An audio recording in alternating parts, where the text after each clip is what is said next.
Hello everyone and welcome to the webinar Speaking Out, Voicing Movements in the Face of Censorship. Before we begin, take a moment to make sure the webinar is working properly on your computer.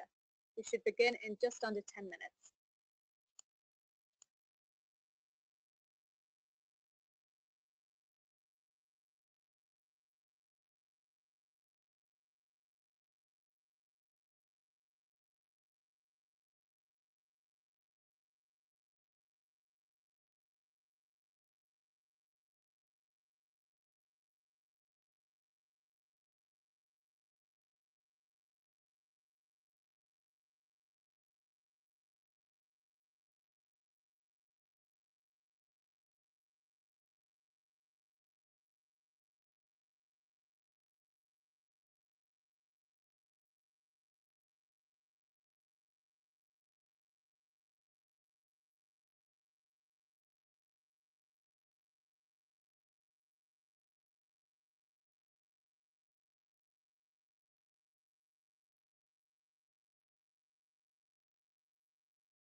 Hello everyone and welcome to the webinar Speaking Out, Voicing Movements in the Face of Censorship.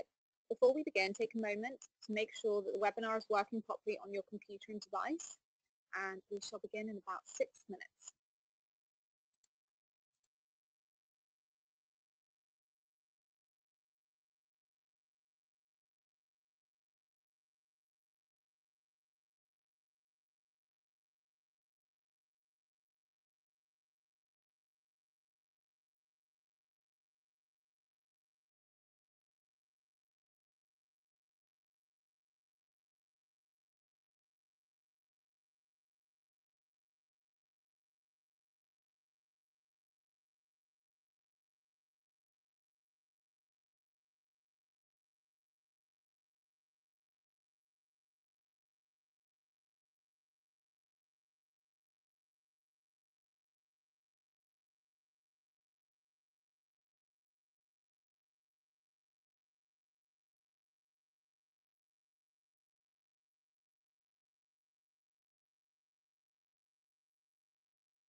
Hello everyone and welcome to the webinar Speaking Out, Voicing Movements in the Face of Censorship.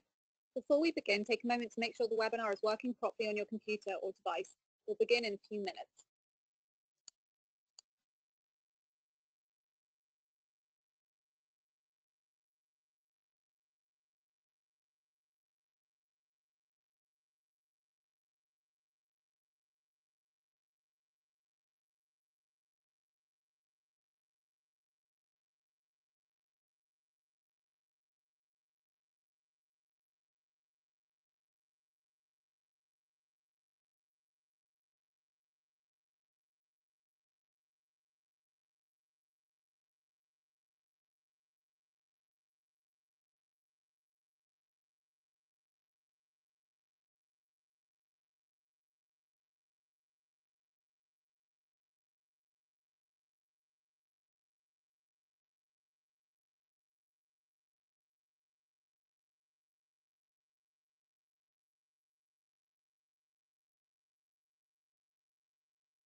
Hello everyone and welcome to the webinar Speaking Out, Voicing Movements in the Face of Censorship with Brandy Colbert, Alex Gino and Dr. Marnie A. Brown. My name is Jemima Steinfeld and I'm the Deputy Editor at Index on Censorship magazine.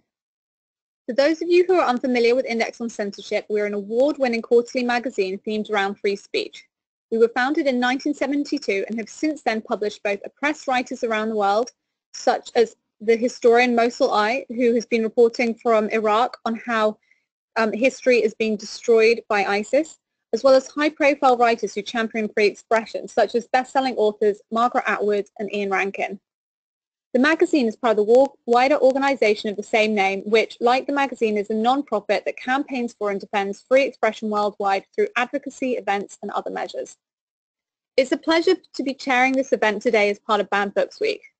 Banned Books Week was initiated by the American Library Association in 1982 in response to an increasing number of challenges in the US to books in schools, bookstores, and libraries. Index is pleased to be one of the main partner organizations bringing the initiative over to the UK, not least because we firmly believe that it is as important today as when it was first initiated a few decades ago. The American Library Association reported earlier this year a sharp increase in challenges to library books, up from 323 attempts in 2016 to 354 attempts in 2017. And that is just talking about the US. Elsewhere around the world, we are witnessing attacks on writers and those in publishing, from the incredibly violent, such as those writing about secular issues in Bangladesh, for example, some of whom have lost their lives, to protests at book fairs across Europe. All this makes this sort of public campaign for literary freedom essential, and I'm thrilled to be able to talk to three brilliant authors today about their experiences of censorship and why in these troubled times their voices are more important than ever. Let me now introduce you to our speakers. Brandy Colbert is the award-winning author of Little Lion, Point, Finding Yvonne, and the forthcoming The Revolution of Birdie Randolph. Her short fiction and essays have been published in several critically acclaimed anthologies for young people. She is on faculty at Hamline University's MFA program in writing for children and lives in Los Angeles. Dr. Marnie A. Brown is an assistant professor of sociology in the School of Liberal Arts at Georgia Gwinnett College. She's been teaching gender, sexuality, and social inequality for several years and has experience with teacher training programs and undergraduate curriculum development. She has been published in Teaching Sociology, Sociology of Sport, contributed to the reader Sex Matters, and co-edited the anthology Gendered Lives, Sexual Beings, a Feminist Anthology with Sage Publications. Currently, Dr. Brown is working on 2 other book projects. One addresses the myriad ways families are formed, and the other focuses on contemporary frames of social inequality. And finally, Alex Gino loves glitter, ice cream, gardening, awful puns, and stories that reflect the diversity and complexity of being alive. They would take a quiet coffee date with a friend over a loud and crowded party every day. Alex is proud to have been an activist and advocate for LGBTQ+ communities since 1997.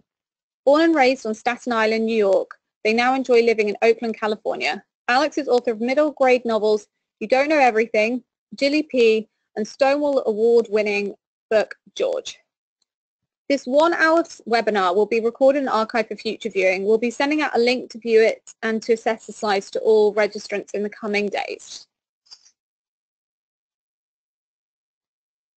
If you have any problems with audio or viewing mode during the webinar, please use the Q&A box at the right hand of your screen, and one of our helpful team members will get back to you ASAP.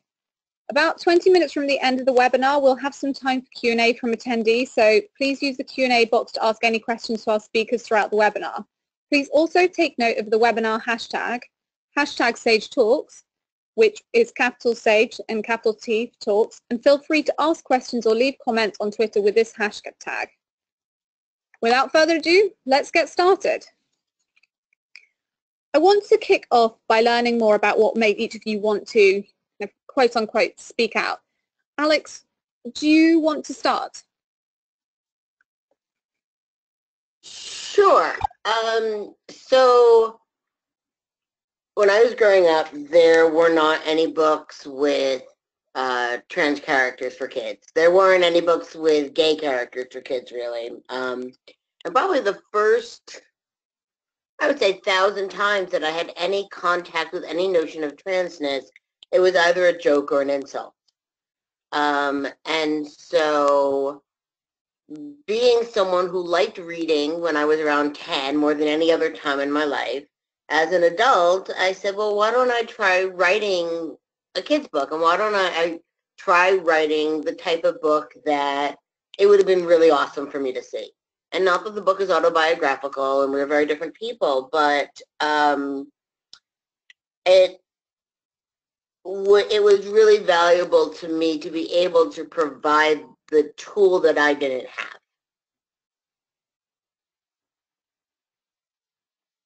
Yeah, that's really interesting for literature to be able to actually reflect the world you're living in rather than just a kind of a very narrow view of the kind of, I guess, we talk about quite often in the UK, the so-called gatekeepers for literature. So, and how do you feel it's been received?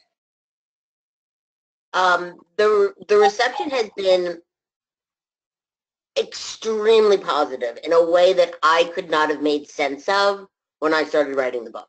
And when I started writing the book in 2003, it probably wouldn't have been published by a mainstream publisher.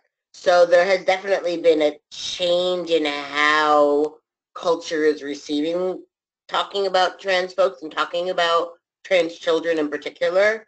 That doesn't mean that everything has been exclusively positive.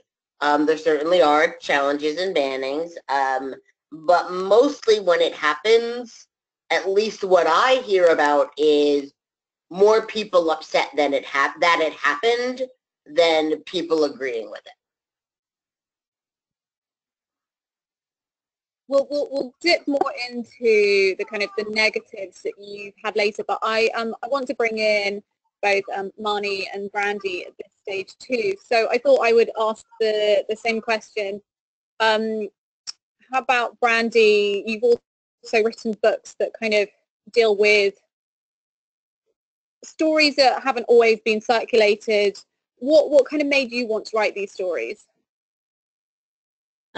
Yeah, it's kind of similar to what Alex was saying, and we were lucky enough to hang out at this festival in St. Louis this past weekend, and we sort of talked about, you know, some of this stuff then. We were like, we have to save it for this for this webinar, but it goes back to me also for not really seeing myself reflected in books, or, you know, if I did when I was growing up, they were usually books about like kids going through slavery or escaping slavery or like dealing with like the civil rights movement in the 60s, and like those are all really important books and really important topics, and they're evergreen, and unfortunately we always need them. But I really wanted to write books about kids like me who are just sort of doing these regular things just as a Black kid. But I grew up in a really predominantly white town, which I'm actually here right now visiting my parents, and you know, I wasn't really given the luxury of that, of just being seen as this normal kid who could do everything that everyone else could do, and it was fine, because I was judged by my skin color, not just by people who are different from me, but also like there's sort of within the Black community, like you have to present yourself a certain way, or you can't get into the same kind of trouble that other kids get into because it makes you look bad. And then especially if you live in a town like I grew up in with a really small community of Black people or other marginalized groups, then, you know, it supposedly reflects poorly on everyone. I don't believe that to be true. So I want to write books that show Black teens basically just being allowed to live the lives that everyone else is allowed to, and being able to mess up and to recover from those mistakes and learn from those mistakes, and just to put it on the page so other kids grow up knowing that like it's okay to just be a real human, even if you have differences from what's considered like the mainstream. I read a lovely anecdote of yours where you said that you were talking to your cousin about the character in The Soul and Lion who's Black, bisexual and Jewish, and your cousin said that their cousin on the other side was Black, lesbian and Jewish. What was that like when you heard that? Right. I mean, you know, I don't want to say that I was shocked when I heard that, but I was shocked when I heard that, because it seems like I knew I was going to get some sort of backlash for having this character that had all these different identities that were on the page and explored and were real. But at the same time, like, that's not something you see very often. So it really made me feel validated, not in just that I know that people who identify with all of those or have all of those identities exist, but just to know that, like, hopefully, again, like someone who's even, her cousin was older, so, you know, she maybe didn't need this book, or she probably did need this book maybe when she was younger, maybe not so much right now, but maybe also right now. So I really just want everyone to be able to see themselves, because I now live in a really diverse community in Los Angeles. So someone with multiple identities, like being Black, Jewish, and bisexual, is not strange to me, but I knew it would be for a lot of people in a lot of different areas. So yeah, I just felt really validating to be like, not only did I put that in a book, but like, this is real. There are people out here like this, and you just have to go out and interact with more people, and maybe then someone claiming multiple identities won't seem so strange. So Marnie, to bring you in on this discussion, you obviously come at it from a slightly more academic perspective. What kind of drives you? How do you pick what you're going to choose to focus on? I think there are a few different things that I use to kind of drive the work that I do, particularly when I think about the book that we published with Sage Publications, Gendered Lives and Sexual Beings.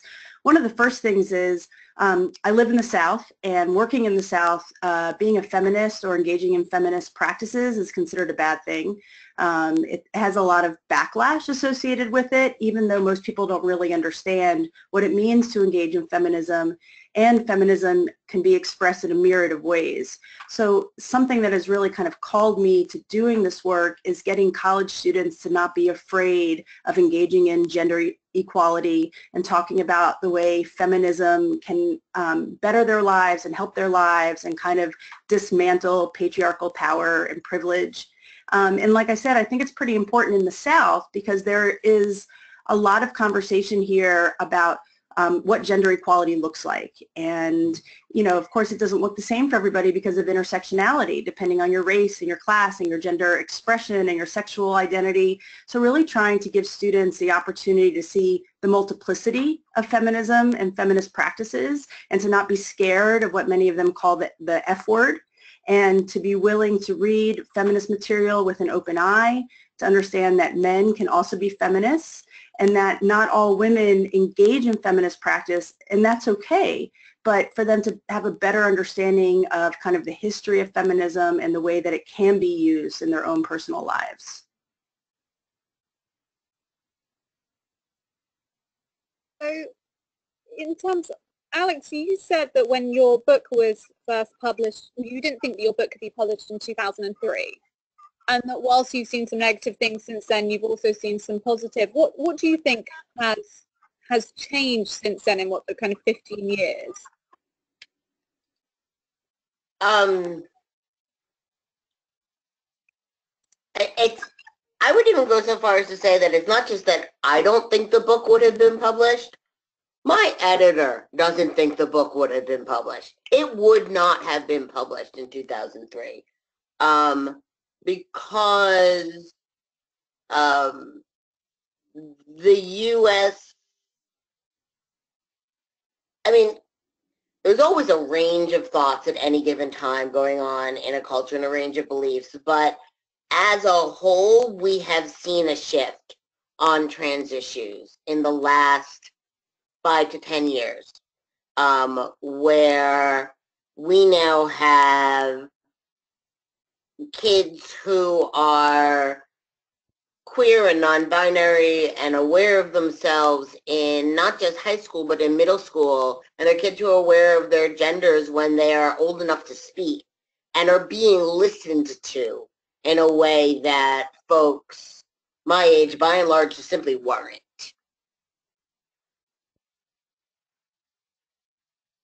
And do you think that books, and maybe, I don't know, if TV shows like Transparent and things, do you think that these are helping all of this?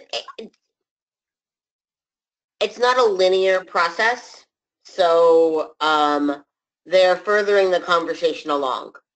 They are often problematic, but they are moving things forward and making space for more possibilities of what to talk about and how to talk about transness.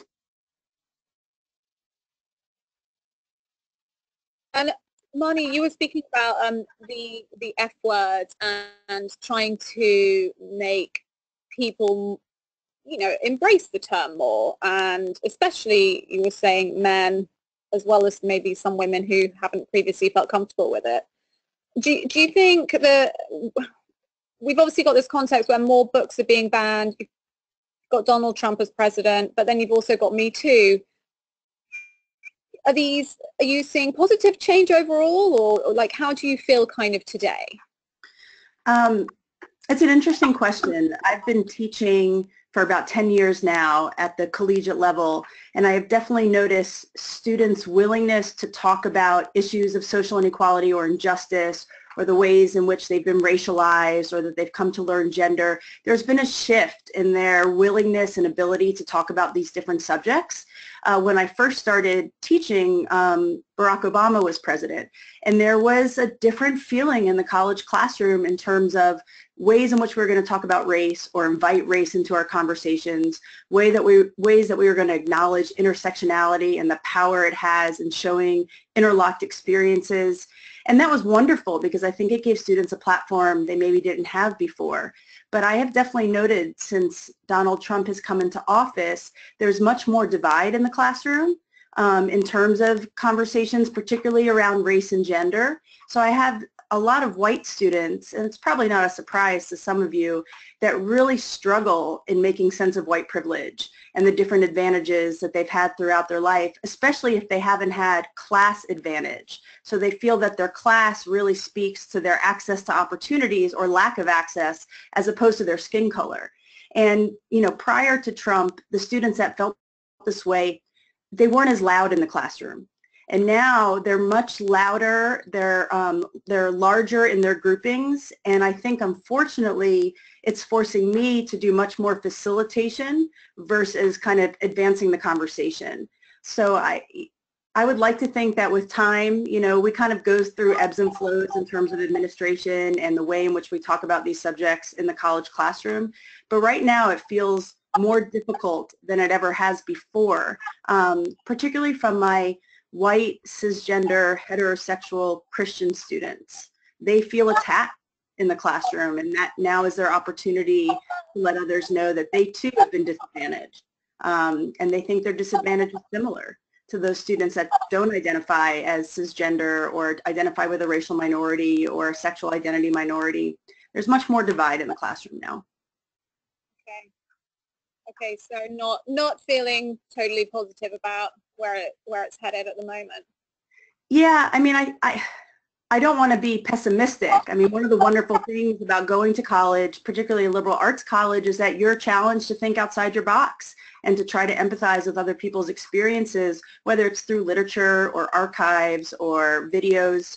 But right now feels like a more contentious time than it has before. And I feel that students attack me over the material we're reading because I've selected it for the class, and they're less willing to trust the data or the empirical evidence that shows them why things are the way they are.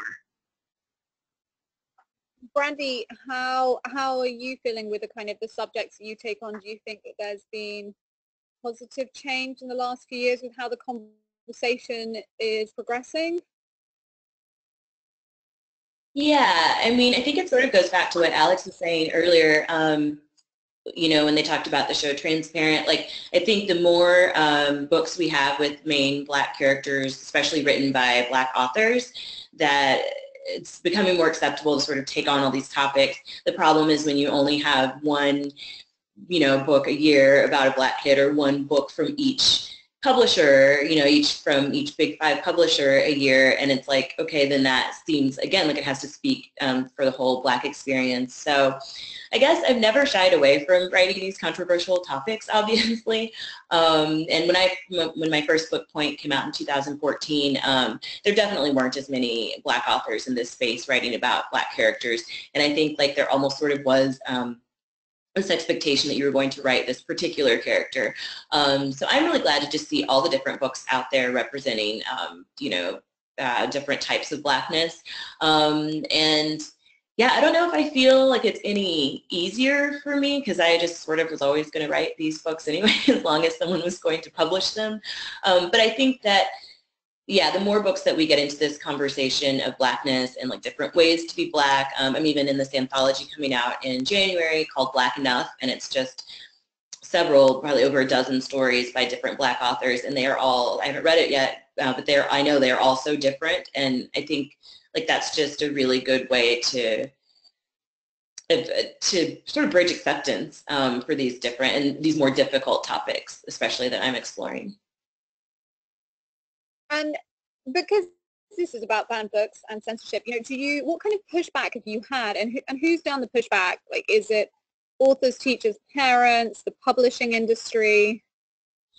I definitely see it mostly from like parents or like adults who happen to pick up a YA book and are just like so scandalized, like pearl clutching, because they can't believe, like, you know, I'm writing so openly about sex, or oh my God, this ballet dancer is smoking cigarettes and drinking on the weekends. And it's like, this is real life. Like, this is what I am wanting to portray. I'm not interested in writing about really sanitized characters. And especially I think it's really insulting when adults say that these books are inappropriate for kids because of the content, when there are so many countless kids who are actually living these lives. And to me, that's insulting because it sort of tells them that their lives are dangerous and not acceptable. And that's not okay. But also, lots of kids who are going through these issues need to see them in books. And then also lots of kids who aren't going through these issues need to see them in books. You know, the whole mirrors, windows concept, they need to see this because they need to, just to get that, you know, empathy, that understanding of someone who's different from you, even if they look the same. You know, they might have a different life, a different class structure. Like, you briefly, like Marnie had briefly mentioned. There's all types of different things that we need to see. So there's so many books that I read now where I'm like, I don't actually have any sort of nothing in common with, this main character, but I'm really glad to see this now, or I wish I'd had it as a kid, or, both, which is generally the case. But yeah, it's usually parents and adults and, some librarians, sadly, but not that many. I think that mostly they're accepting of the controversial topics and open to it, even if they know it's not going to be for everyone in, the community that they serve or, their kids, then they're open to other people having access to it. Alex, I wanted to ask you more about George, because it's obviously, and I hope you are still here with us because your screen looks frozen. But it's being banned in different ways, and I read that it's different kind of characters and themes that have made some people get angry. We might have temporarily lost Alex. Okay, well, I'll go back to Marnie. So you said the pushback mostly came from students. Well, actually, no, you said you've had pushback from students. My question actually is, have you also had pushback from other people, and if so, who would that be? Yeah, I think a lot of us that have gone to college don't always know exactly who the administration is or what sort of decisions they make about our curriculum and what we get to read and what we get to see and the classes we get to take. And some of the biggest pushback has come from curriculum and those in positions of power making decisions around curriculum. I've been working the past few years to try to get a gender studies program here on our campus because we don't have one officially, but we have students that really share interest in wanting to study gender and all its complexities. And there's been so much pushback from the administration because they don't think it's necessary or that it's needed. When in contrast to that, there are a lot of students that feel they need these courses. They want to better understand gender and the way in which it intersects with all these other parts of their lives. And they want to be a better worker. Like, when they graduate from college and they go into the labor market, they want to be able to understand how gender works and how race works. But if they don't necessarily get it in the context of the college classroom, many of them feel limited. So, to answer your question directly, I feel some pushback from the administration in terms of providing these courses or offering these courses and the content that goes with them. When you get pushback, what are people saying? What is the issue? You go to university to broaden your mind, so why not allow students to broaden their mind?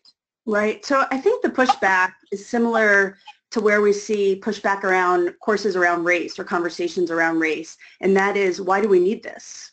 Right? Like, what's the purpose in teaching students about gender as a category, as a point of social order, as the way in which we get socialized? There are a lot of people that just don't understand the necessity that's associated with it, and how it can really better someone's world life experiences if they've had some classroom context around these issues and possibly a professor that has really studied in that area to provide them guidance and more resources and ways that they can express their interests. It seems like there are a lot of people that just don't understand why we're trying to do this, why it matters. One of my favorite examples was an administrator said, Hillary Clinton ran for president. We must have reached gender equality. Why do we need to have these conversations? Similarly, like when Barack Obama was elected, people thought we were moving into this post-racial society, which is not the reality at all. It's just shifting the conversations we have around these subject matters. And in my opinion, the classroom is a great place to have those conversations, to let students explore their curiosities and get a better sense of what their questions are. But it doesn't help when the administration doesn't allow you to do those things or give you credit for doing those things. I think Alex is back. So I was asking about George, which has experienced censorship. Were you surprised by some of the things that people were picking up on? And also, how has that affected you as a writer? Does it, is it a case of actually kind of all publicity is good publicity, or does that actually really affect you both kind of emotionally and materially?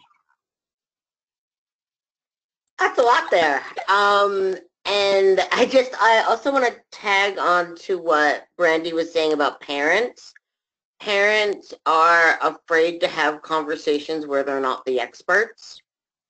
And so parents would rather just not go into it than have a kid who understands the world better.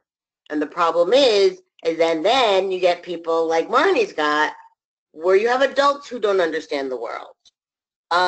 And who don't have in their formative experiences recognition of other people and that they are real. And that's dangerous. That's real dangerous. Trans women of color in particular are at risk. Their life expectancy is in the 30s.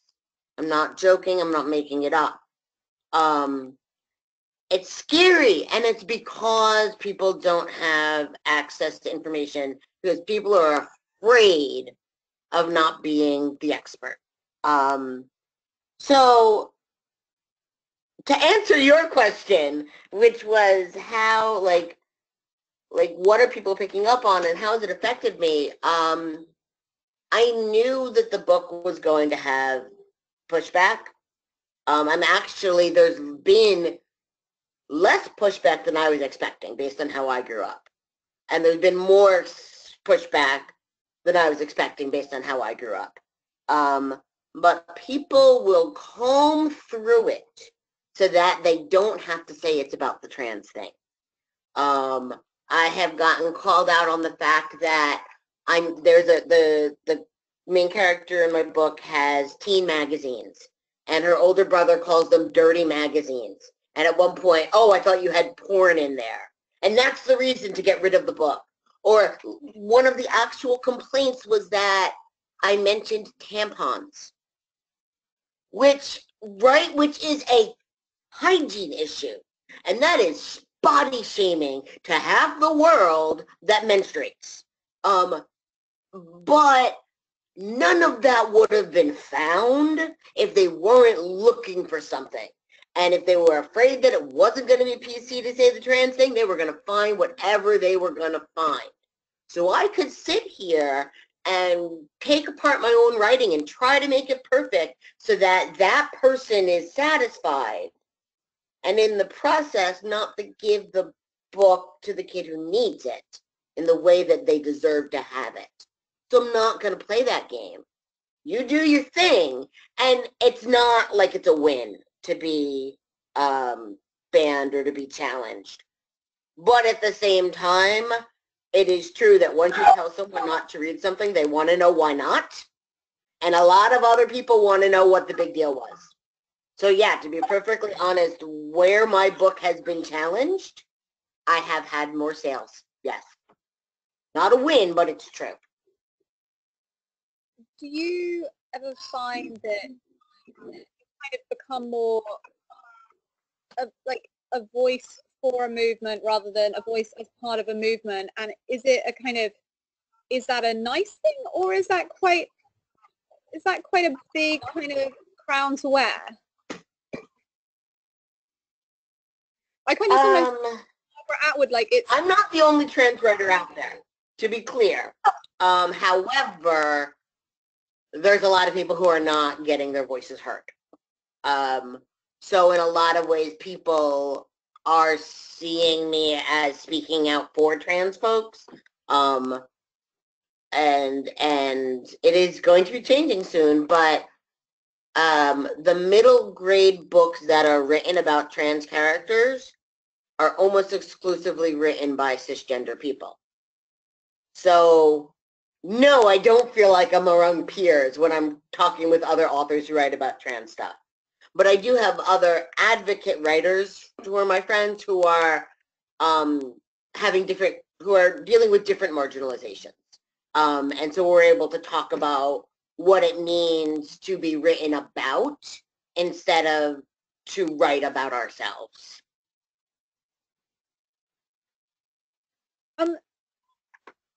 Okay, so to bring in Brandy, have you heard from readers about how your stories have changed them? Do you get feedback in that way? Yeah, I get really good feedback, and it's, I mean, I get lots of criticism too, so, but I'm always really happy to see these emails that are like, oh, like I saw myself and I didn't see this before, but it's not always where I expect it to come from. We referenced my cousin's cousin, who is like a Black Jewish lesbian. I haven't really gotten like feedback from someone where it's like spot on, but it's like, especially in Little and Lion, my second book, I was really nervous. I did write outside of my experience for a lot of it, and I have a lot of feelings about that, and that you have to be really, really careful, and you have to be really responsible. And the rule for myself is that I will not write closely about a group that I don't have a lot of experience with or haven't spent a lot of time with, because I don't think that's helpful otherwise, to just start at zero and try to write, representation. But, I hear from people from Little and Lion. I hear from bisexual women and, maybe Jewish people of color who don't see themselves often, or even, white Jewish people who are just like, thank you for putting this representation on the page so that people know that Judaism, spans all kinds of races and colors. So I hear from a lot of people who just say, thank you for putting that in a book. Even, there's one of the love interests in Little and Lion has Meniere's disease. It's a hearing disorder. And I heard from several people who are like, I have never seen that in a book. Like, thank you. And it's like, I don't put that in there to gain any sort of, accolades or anything. It's just, again, like I want to reflect the world. And so it makes me really happy when people can see themselves in a book and it's not, maybe like a terrible stereotype that they've seen before. It's just humans trying to live their lives, which is what I always try to write about.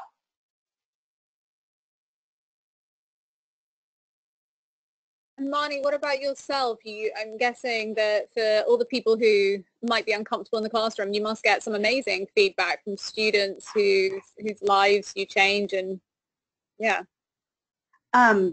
I mean, one thing I want to say is the work that Brandy and Alex are doing is so important, and I can't express enough how valuable it is. And I notice that when college students have the opportunity to read work like what they've been producing, it changes their experience in the classroom because they're much more open and willing to empathize with experiences that are maybe not their own, but there's a way to connect with the pain or the joy or a history being marginalized. So I have found when students come prepared to the classroom, it's really because they have opened their minds to the ways in which human life can be expressed, and both Brandy and Alex are doing an amazing job in doing that. When it comes to the classroom, I identify as a lesbian. I'm out in the classroom. I'm married to a woman. I have 2 kids. And one of the things that has happened is there are a lot of students that are still in the closet, even though that concept is quite antiquated in some of the research that's out there. There are a lot of students that are not comfortable expressing their sexual identity or even their gender identity. They haven't seen what they call a grown-up kind of live a full life in those sorts of ways. So I do have a lot of students that come to my office, close the door, and just confess who they are and how great it is to kind of see themselves to some degree in the classroom, and to be given material that represents all these different ways in which life can be expressed. And of course, the gratitude or the fulfillment from connecting with students in those ways is really what charges me to kind of push past the students that critique engaging in this sort of work or this material. Particularly, I teach a class called Social Inequality, and the class is based in really powered, oppressive systems. And I have found that for some students, this is the first time they have felt they can speak about who they are and what they've been through, and they can see in the research their lives are represented. And I think it allows them to feel more agency, and that not only does their voice and experience matter, but they can use that in bettering the work they want to do. But sometimes that comes at the challenge of other students feeling like you're not talking about me enough. And I find that mainly with white men, that they don't feel like the research represents them, even though they're the standard in almost all work that's been done. So it's a balancing act. It really is. You feel, so all 3 of you have lived in different bits of the US. Do you feel that there are certain areas where if you got invited to talk about your work or a book talk, you would be kind of resistant because you would be worried about the kind of audience you would get? This is kind of addressed to all 3 of you, so if you maybe start with Marnie because you've just been talking, and then we go to Brandy and to Alex. Sure. Most of my work has been in the South, either in the state of Georgia or the state of Florida. And I think a lot of us know that even within these states, there are certain areas that might be more progressive or more open. And I feel welcomed in those areas when it comes to talking either about my research or the way that I work with students.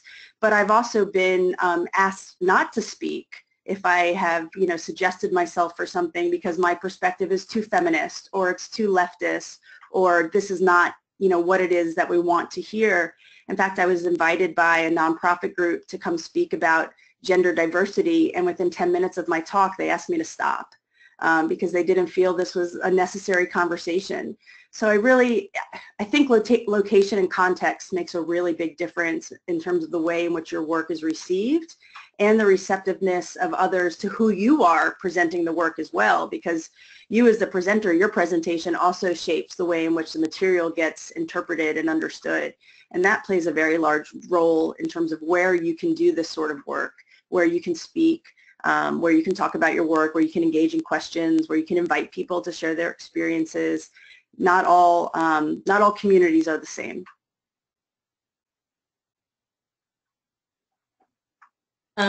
So yeah, I grew up in Springfield, Missouri, which is the Ozarks, and then I moved right after college to Los Angeles, and then I've also lived in Chicago for a few years, and then I moved back to LA.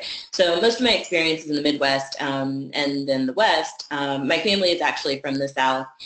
Yeah, I have a lot of different feelings about that because I moved to LA because I wanted to live in a place that was more accepting and where, just I felt like it was okay to not only just like be me, but to see other people where they were okay being themselves. And LA really filled that hole for me, and it's always felt like home from like the second I got there. But I know we can also be in sort of a liberal bubble out there. It is a really progressive area. There are also some less liberal pockets in California that you can run into. So no place is all blue or all red.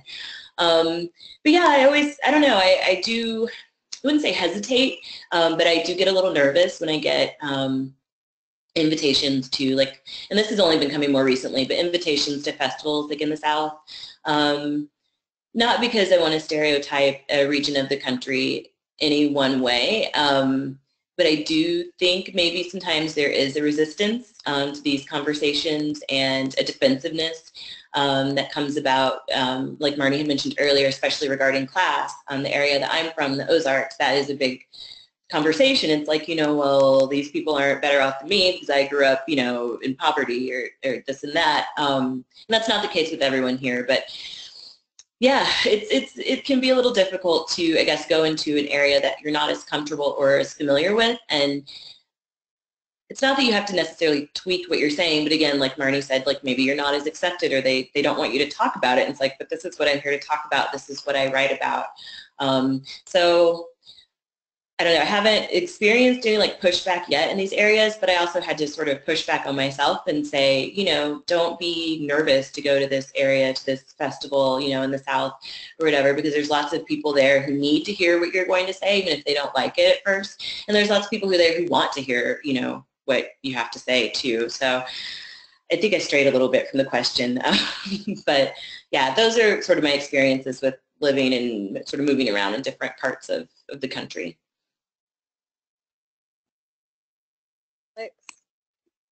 Anything? Are there any circumstances in which you might say, actually, I don't want to do that?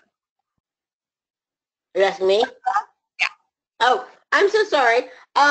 So the thing is it is complicated, and there are lots of different minded folks everywhere, and I generally am when people ask me to come, they know why they're asking me to come. So I don't have that experience of walking in the door and then told not to talk about the trans thing, because how did I even get here then? But the conversation can be different, and the conversation can be a little more, from my point of view, basic when I'm talking with not only folks who are in different places, but also folks who are older. I was an hour south of Indianapolis, and I had two very different conversations, mostly because of the age of who was there. So there are young people in all of these places who desperately need representation. And there's a difference between being uncomfortable and being unsafe. And I am willing to be uncomfortable to help some young kid out and to maybe help some young kid be safer. That said, I do live in the United States, and my biggest fear at an event is some sort of violence. But when fascists march on Berkeley, then it could happen anywhere. So I can't make my decisions based on that fear. Great. Well, we've got less than 20 minutes till the end. So thank you very much, Marnie, Alex, and Brandy, for your great conversation. We're now going to spend some time addressing some of the questions from the audience. So please continue to send them in as and when. It's on the right side of your screen and on Twitter using the hashtag SageTalks. If we can't get to your question by the end of the hour, our speakers have agreed to address them in a follow-up blog post on the Sage blog, Sage Connection. So to kick off with one of the questions, it's banned books and censorship is an important topic worldwide. Would you agree keeping school kids from inappropriate material is a related but separate topic? Would you agree such a thing is okay in the right circumstance? I think you can all take a bash at this, but maybe Marnie is the best one to take this on in terms of, academic, like in the classroom. Is there a time and a place for maybe saying, right, this content is not appropriate? Have you ever read anything which you thought, you know what, actually no, this is too much for whatever reason? Right. This is a great question, so thank you for whoever asked it. I think it's interesting when you're working at a college, if you're at a private institution or a public institution and it's funded by the state, there's a different responsibility you have to the material that you put in the classroom. All schools get audited, all the syllabi that professors use get audited, so they look at what we use and what we have students talk about.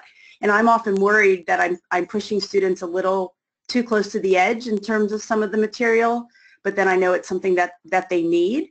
And I think part of my responsibility as a professor is to encourage the students to engage in conversations that push them. And in pushing them, my responsibility is then to also be there and to provide support and provide resources and make sure that their voices get heard. But it's a fine line you have to walk, because you're not just responsible to yourself and the students, but you're responsible to the institution that you work at. And they play a very crucial role in what they allow us to use, even to the point of what bookstores we're allowed to sell our books at. I've tried very hard to use the local feminist bookstore for students to purchase books, and I've received a lot of pushback from the institution. One, the students can't use their financial aid at a store like that, and it takes them off campus as opposed to spending their money on campus. So it's not just banning the books, but banning where they get the books and how they get them is also something that we're dealing with.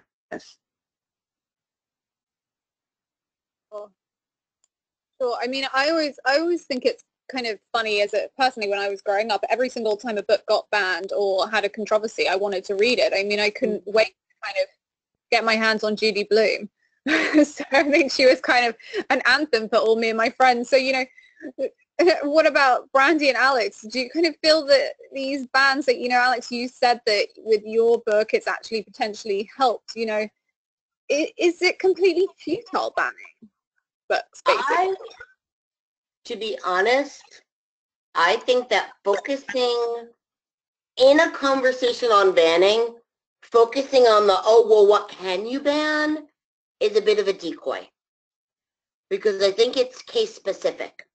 I think there are some books that 95% of 6-year-olds have no point or place of seeing. But if you've got a 6-year-old who's faced, sexual violence, they need something to connect with. And so that book that I would never show to one 6-year-old is a life-saving book for another 6-year-old.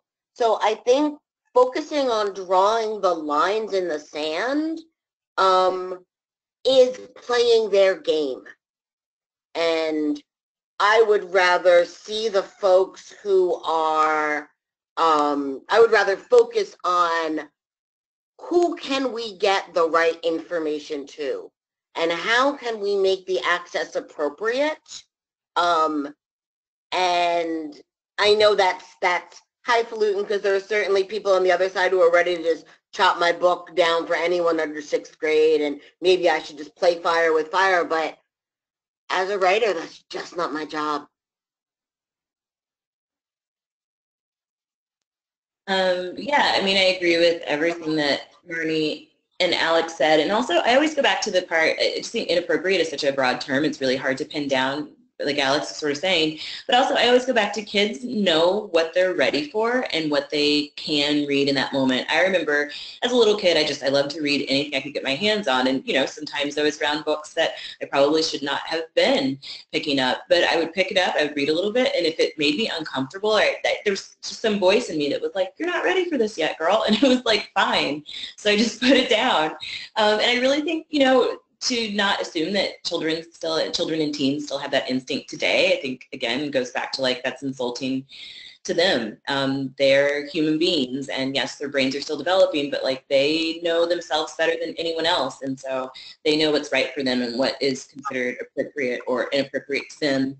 And I would hate to lose access to something for someone who needs it, like Alex was saying, because we're worried about someone who may not even want to pick that up anyway. I've got an audience question here, which is a very interesting one because I think for lots of people who kind of see themselves as being liberal, it's a question that they always struggle to feel completely comfortable with the answer, I think. And it is, you know, it's what can be done when librarians gleefully chat about censorship of conservative authors. So you know, it would be really interesting to hear all of your thoughts on that, you know, what you think is the kind of the role of having this kind of plurality of views, including views that aren't always ones that are necessarily perceived as nice and that you would agree with. So maybe again we start with Marnie because it's got librarians in there, and so the university connection.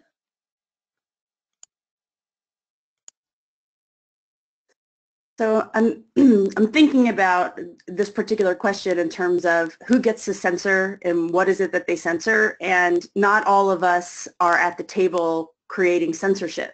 And what I'm kind of thinking about is not everybody's in the position to create the rules that everybody else has to follow. And censorship comes with rules. And a lot of times universities and colleges create these rules, but they're disconnected to the students and the faculty that actually have to follow them.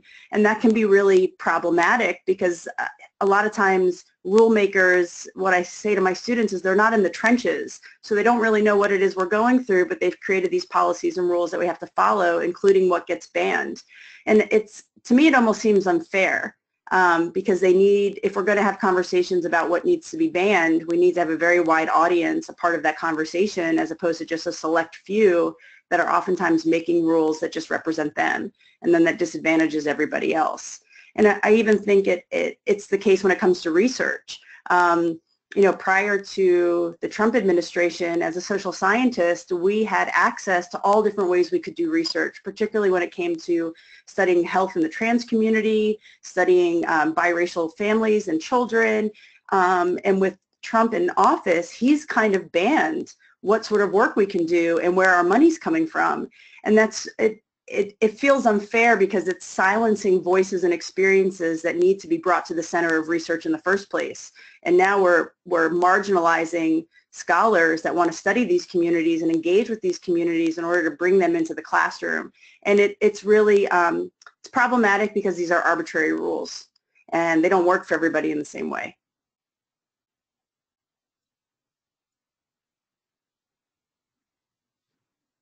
I can go. Alex. Yeah, you can go. Sure. So I think that when we go, this person got banned, and in fact, with a lot of censorship, we are looking at one very particular type of censorship, which is the publicized ban of a book that was already in a place and then gets removed. If you are working in a liberal library and you buy a conservative book for your liberal library, that doesn't mean it's going to get checked out, right? People choose what to read. And in fact, if you think that that book is not going to fly at your library, you don't have to buy it, right? You are part of the censorship process when you decide what to include in your library. So when you're going, haha, they got censored, what you're saying is you wanted someone else not to be able to have access to information. And now, I don't want anyone to read that book. I want that book to not be purchased because you don't think that it will be viable. I want that book to, if it gets purchased, to sit dusty on the shelf. But to say I want that book to get pulled away means that I think that pulling books away is a useful tool, and I don't. So yeah, no, I don't think it's cool that some guy on the right got censored. I would rather them simply not have the audience. Yeah, I mean, I have, oh, sorry. No, as I see you taking your head in agreement. Yeah, I mean, I have to agree with all of that.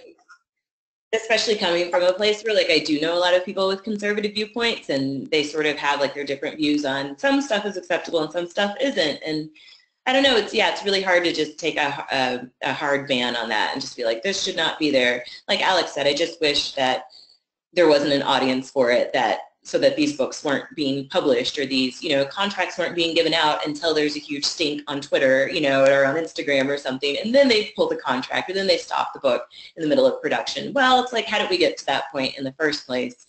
And of course, that's a lot of work to be done on the back end there. But yeah, I don't really believe in just removing conservative books just because they don't fit with a librarian's, liberal views, I guess. I mean, also, presumably, some conservative books in a kind of the past that might sit incredibly uncomfortably today, but they're still historical resources as well. So they're learning tools.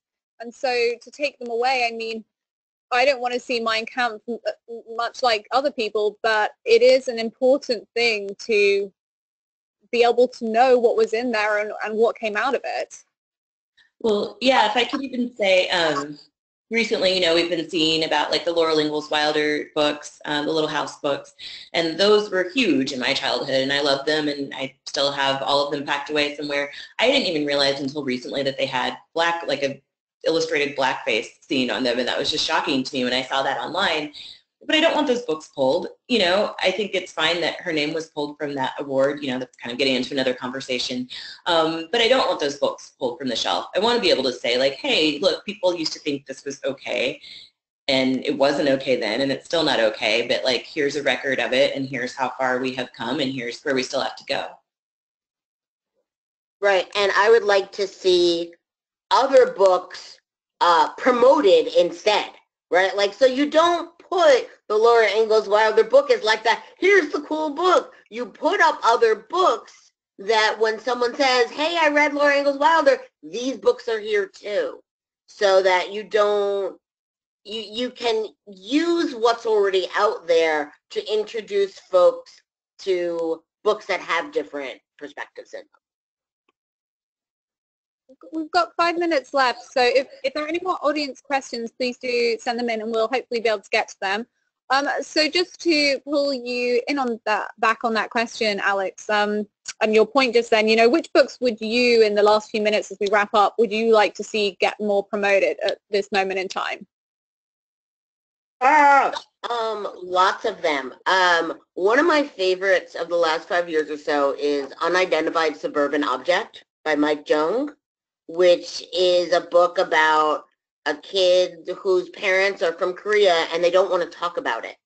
And so she's trying to figure out, like, what does it mean that, like, my parents don't even want to, I want to know more about my history than my parents do. So I think that one's fascinating. Gosh, I'm terrible with remembering things on the spot. Dreadnought by April Daniels is amazing. It's a superhero who's a trans girl. Anything by Jacqueline Woodson is always gorgeous and beautiful and amazing. Becky Albertalli, when she writes Fat Girls, makes me so happy. Other people, what are you reading? What are you thinking? Yeah, if Marnie and Brandy, because we're going to have to wrap up in 2 minutes, so I think if you could both give us your one pick of what you would say from your own perspective of kind of essential reading.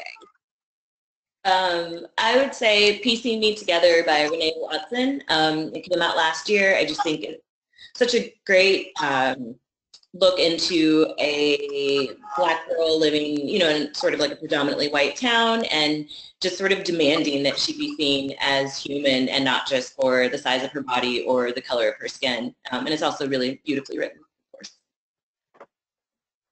I unfortunately read much more academic pieces than some of what both of you have suggested, but my favorite academic piece that I think needs to get more attention than it has is Black Feminist Thought by Patricia Hill Collins.